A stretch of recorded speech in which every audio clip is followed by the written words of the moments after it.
La lluvia caía fina, casi como una niebla líquida, cubriendo el parabrisas del patrullero con una película constante. Eran las 2:46 de la madrugada.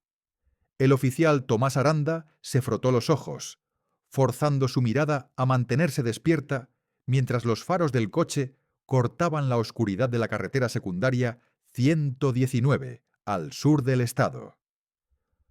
No había pasado un solo vehículo en casi una hora. Solo el crujir de las gotas sobre el capó y la ocasional interferencia por radio llenaban el silencio. Tomás tenía 27 años, llevaba 3 en el cuerpo y nunca había disparado su arma. Idealista, recto, todavía creía que podía marcar una diferencia. Esa noche su turno era rutinario. Vigilancia móvil, revisión aleatoria y, si la suerte le sonreía, quizás una multa por exceso de velocidad. Nada fuera de lo común, pero entonces lo vio. Un Mercedes-Benz negro, sin placas delanteras, apareció de la nada, deslizándose por el asfalto como una sombra. Iba rápido, muy rápido.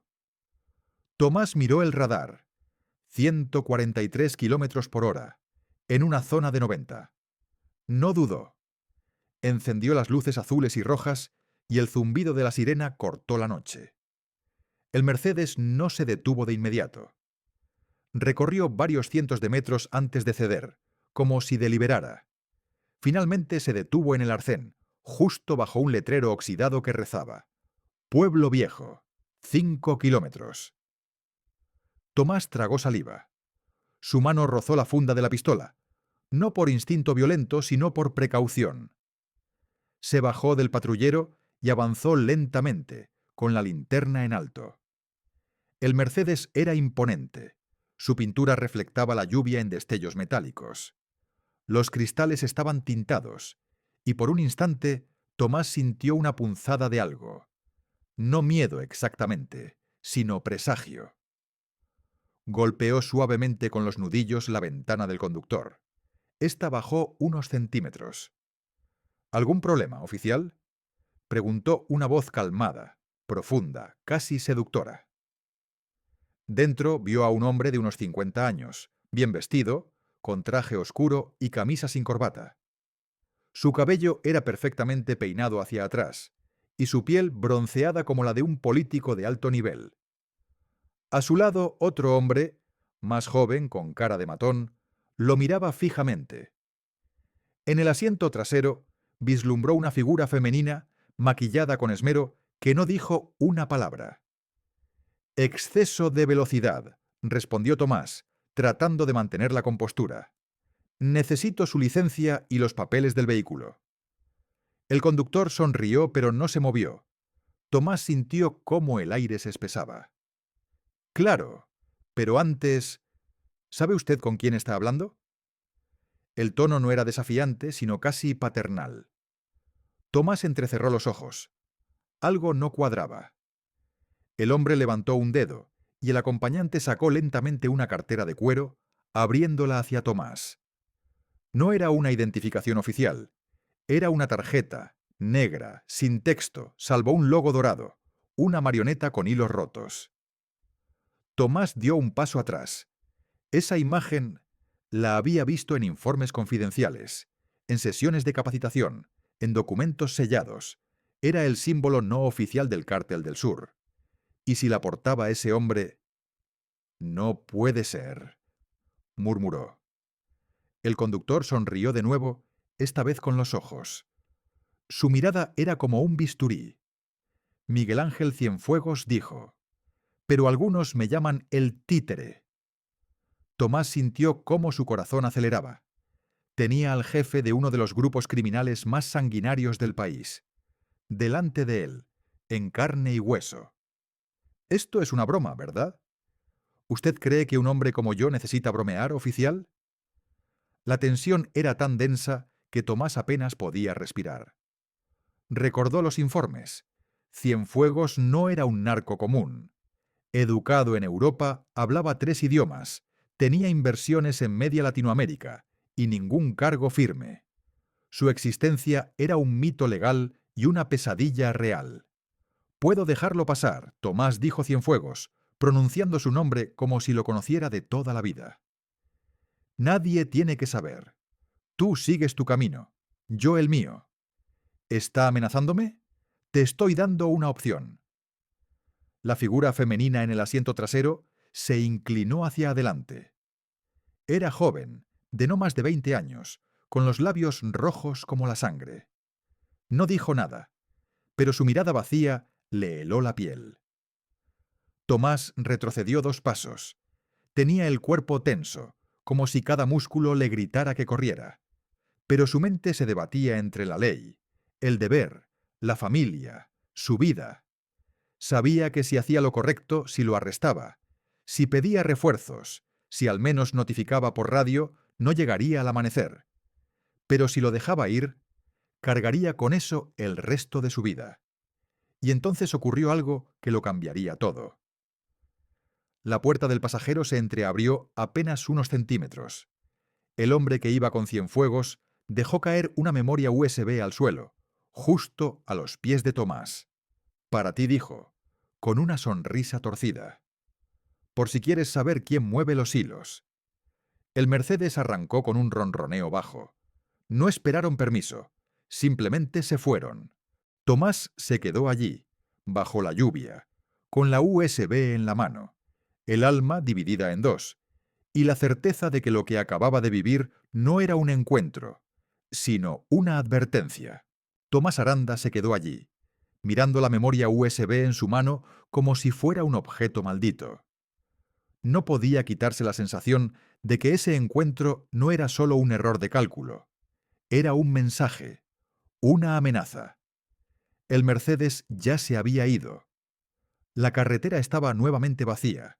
El silencio pesado de la madrugada envolvía el patrullero. Tomás respiró hondo, tratando de calmar su agitación. Era joven, idealista, pero también sabía que un solo movimiento en falso podría acabar con su carrera, con su vida. Llamar a refuerzos, seguir el protocolo, no podía. Sabía que si denunciaba a Miguel Ángel Cienfuegos, el jefe del Cártel del Sur, los próximos días de su vida serían un infierno. En su lugar, la USB pesaba como una roca en su mano, como si fuera el peso de la decisión que debía tomar. Una parte de él lo quería hacer. El idealista dentro de él gritaba que tenía que exponer a los criminales, que debía llevar la verdad a la luz, aunque le costara todo. Pero la otra parte, la más fría y calculadora, sabía que Cienfuegos era más que un simple criminal. Era una red de poder tan profunda que las autoridades ni siquiera se atreverían a tocarla. Y entonces, como si fuera la única salida, la voz de Cienfuegos volvió a su cabeza como un eco. «No te preocupes, Tomás. Nadie tiene que saber.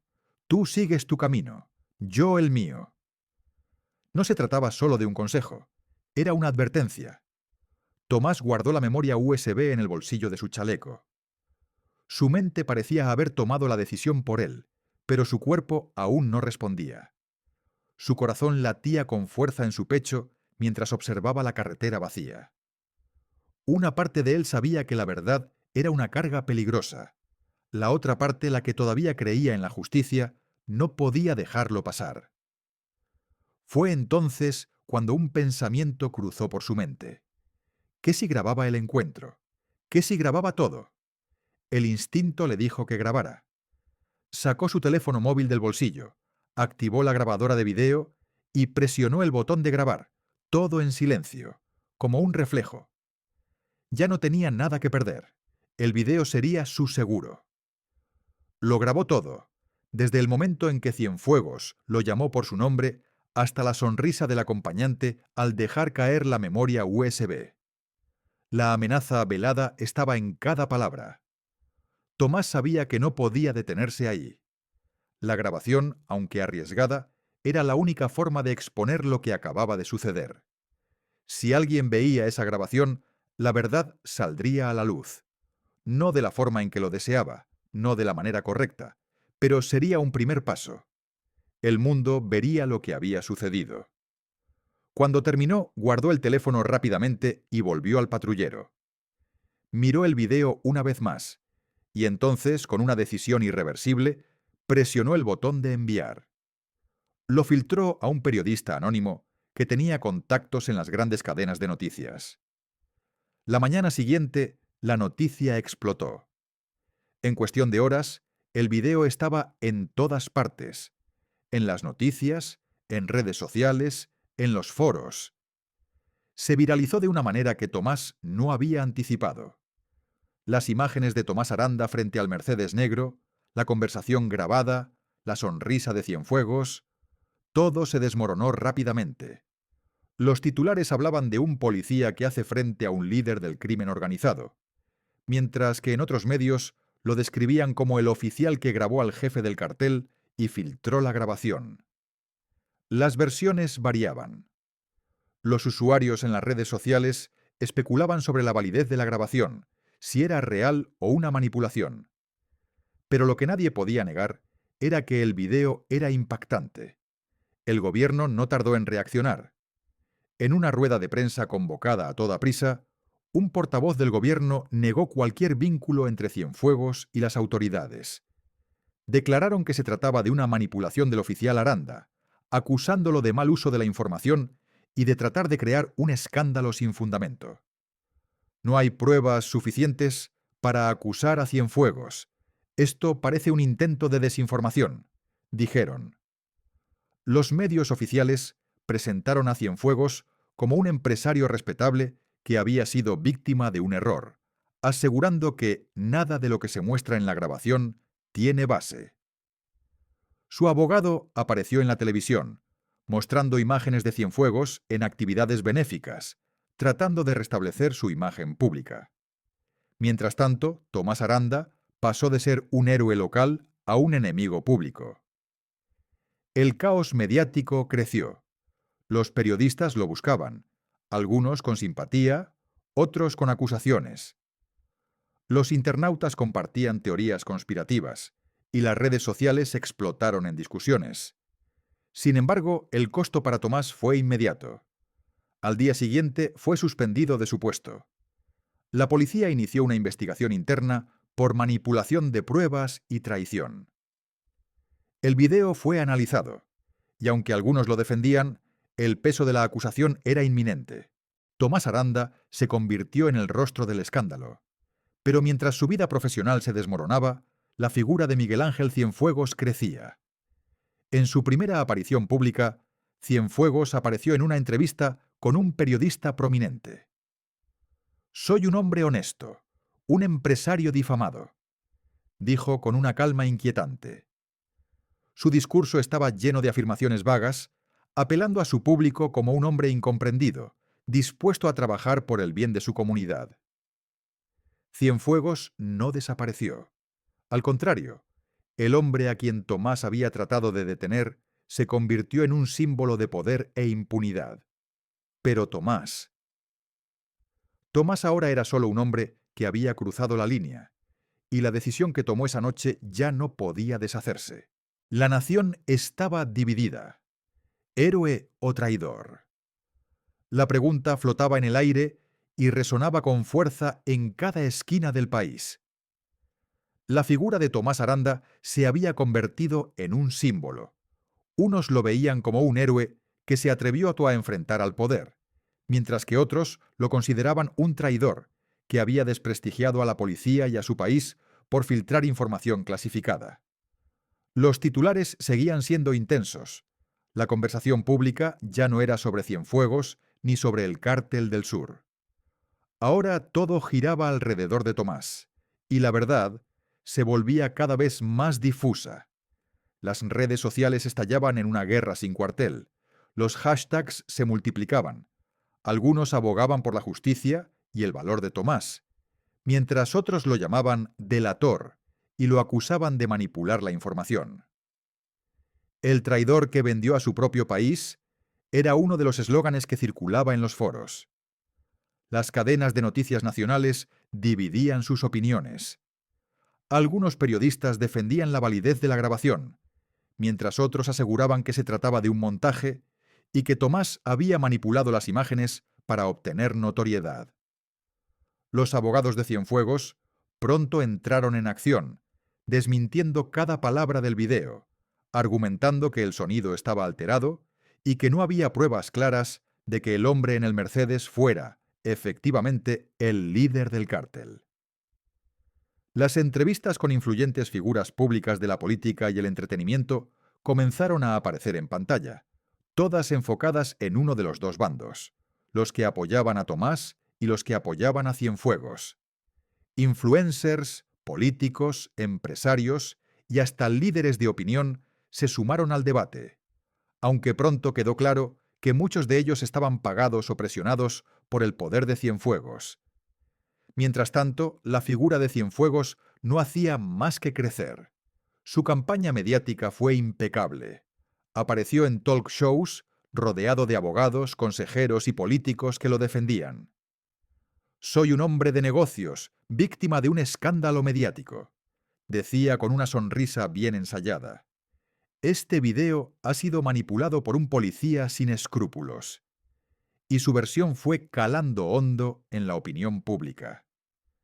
Cienfuegos se presentó como un empresario exitoso, con fundaciones benéficas, proyectos de ayuda social y una familia ejemplar. Cada entrevista era una pieza de una máquina cuidadosamente construida para limpiar su imagen. Pero mientras él ganaba terreno, Tomás sufría el peso de la atención negativa. A medida que el escándalo se alargaba, la vida de Tomás se volvía cada vez más insoportable. Recibía amenazas anónimas a todas horas, llamadas perturbadoras, mensajes de odio en las redes sociales. Se convirtió en un blanco fácil para aquellos que querían acabar con su reputación. Pero, irónicamente, el odio también trajo consigo apoyo. Había quienes lo veían como un hombre que, aunque había cometido un error, estaba dispuesto a enfrentarse a la corrupción y al poder. Los defensores de la verdad comenzaban a alzar la voz en su favor, pidiendo una investigación más profunda sobre el video y sobre el poder de Cienfuegos. En su vida diaria, Tomás se sentía más y más aislado. La policía, por su parte, mantenía una postura oficial de neutralidad. Oficialmente no se había decidido si tomarían medidas en su contra o lo defenderían. Nadie quería tomar partido. La inestabilidad reinaba en los pasillos del departamento de policía. En sus momentos de soledad, Tomás se encontraba frente a una montaña de dudas. ¿Hizo lo correcto? ¿Debería haber permanecido en silencio?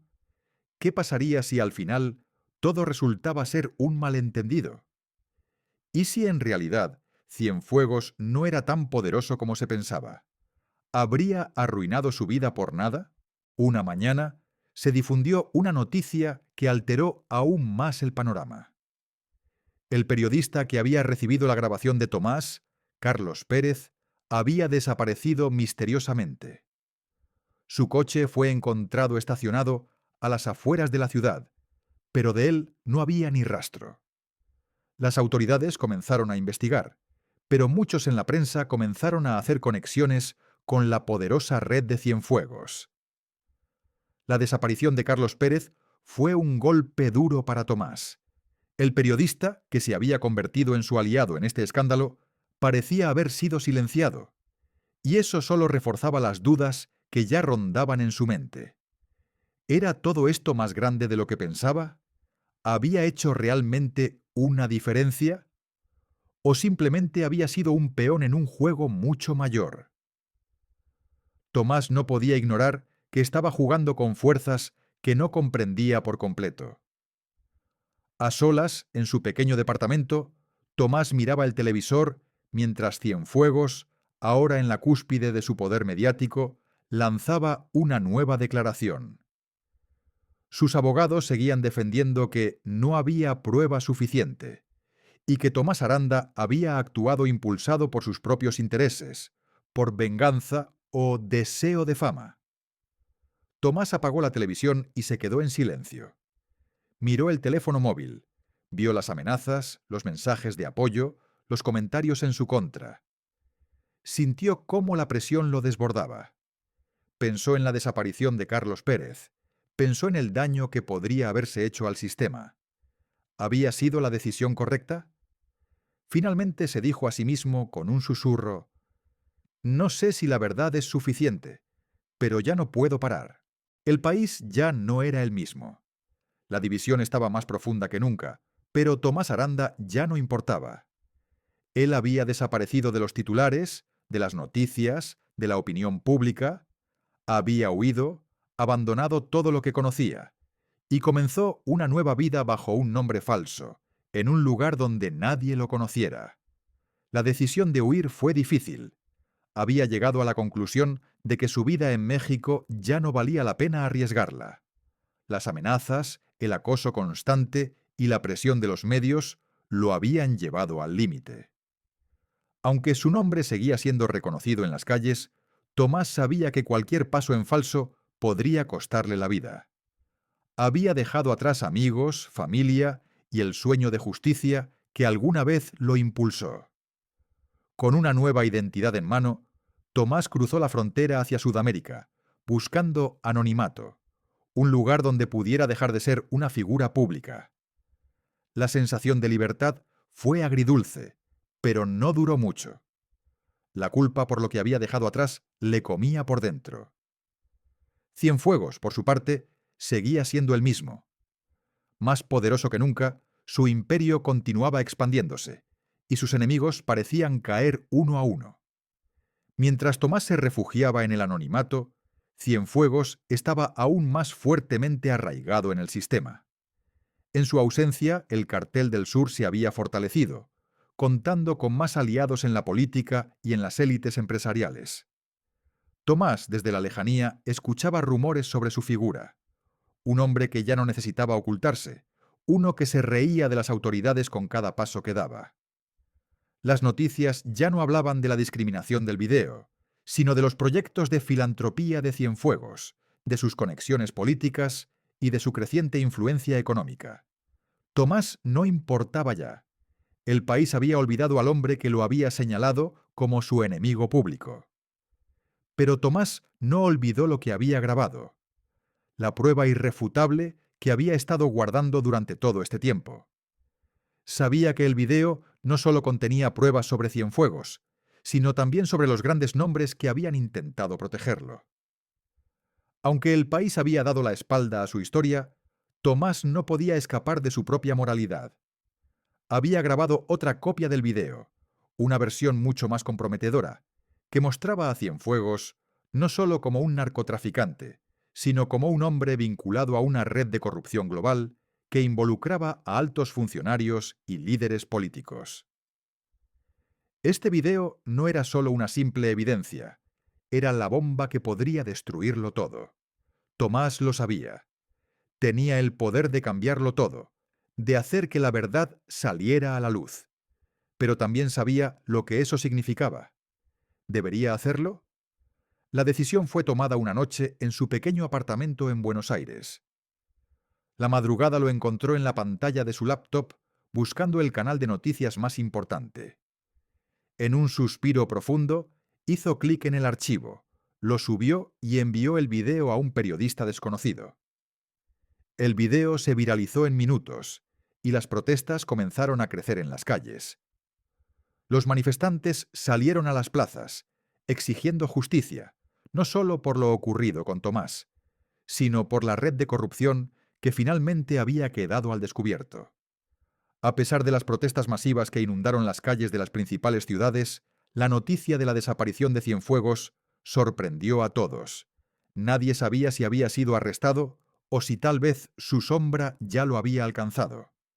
El poder que tenía parecía desvanecerse como la niebla al amanecer.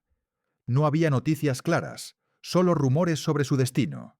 ¿Lo habían capturado o había escapado? El despacho presidencial mantuvo un silencio sepulcral sobre el asunto, mientras las investigaciones sobre los vínculos políticos de Cienfuegos se volvían cada vez más intensas. Mientras el país estaba sumido en el caos, Tomás había encontrado una especie de paz interna. Estaba en una cafetería en una ciudad ajena, donde nadie lo conocía. Allí, con el aroma del café y la suave brisa de la tarde, por primera vez en meses, una pequeña sonrisa se dibujó en su rostro. Era una sonrisa serena, llena de resignación, pero también de alivio. Sabía que su vida nunca volvería a ser la misma. La justicia en su país tal vez nunca llegaría, pero al menos había hecho lo que estaba a su alcance. Había dado la voz de alerta. El sistema ahora comenzaba a tambalear. En ese momento Tomás entendió que la verdad no siempre trae consigo justicia inmediata, pero al menos había dado un paso hacia el cambio. No podía controlar lo que sucediera después, pero sí podía controlar lo que había hecho. Y en el anonimato, con una taza de café en las manos, sintió que finalmente había tomado el control de su vida.